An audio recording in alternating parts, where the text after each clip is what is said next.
Bruce Toussaint.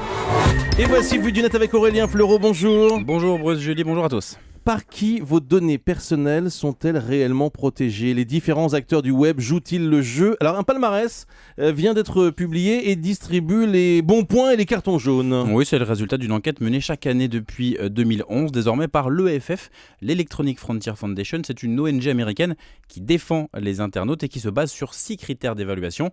Cette enquête s'appelle « Qui vous protège ?» Et l'idée, c'est de savoir à quel point les fournisseurs d'accès ou les réseaux sociaux sont transparents quant à l'utilisation qu'ils font de vos données personnelles. Bon, on commence par les bons élèves. Et le premier de la classe, c'est Twitter qui est gratifié d'un 6 sur 6.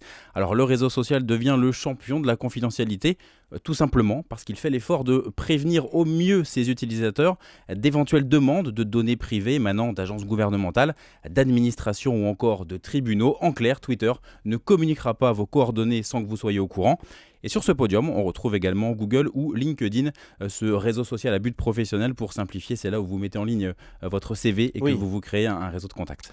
Quels sont les cancres ? Alors, après le bonnet d'âne, voilà le bonnet d'Apple, 1 sur 6 seulement.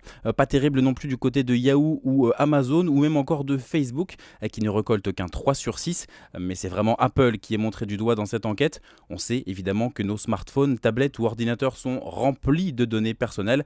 Et là, ce qu'on leur reproche principalement, c'est un manque de transparence, c'est de ne pas publier de guide de conduite clair et précis concernant la protection de la confidentialité ou encore de ne pas se battre devant les tribunaux pour améliorer la protection de vos données personnelles. Est-ce que ça veut dire par exemple que peu importe ce qu'on pourra dire sur Twitter, on sera protégé ? Alors oui, il y a un peu de ça. La loi américaine, notamment le fameux premier amendement de la Constitution, garantit la liberté d'expression. Et c'est d'ailleurs ce qui avait posé problème en France à l'époque. Des hashtags, ces mots-clés racistes, antisémites ou encore homophobes, dont on a beaucoup parlé il y a quelques semaines. Twitter étant une entreprise américaine, la loi française ne pouvait pas exiger les adresses IP des ordinateurs pour localiser les internautes hors la loi. Donc évidemment, c'est bien d'être protégé, d'être couvert par le site sur lequel on s'est inscrit, mais on pourrait suggérer à ce classement d'imaginer un 7e critère pour l'an prochain, que ces géants du web mondial s'adaptent aux lois de chaque pays, plutôt que de botter en touche.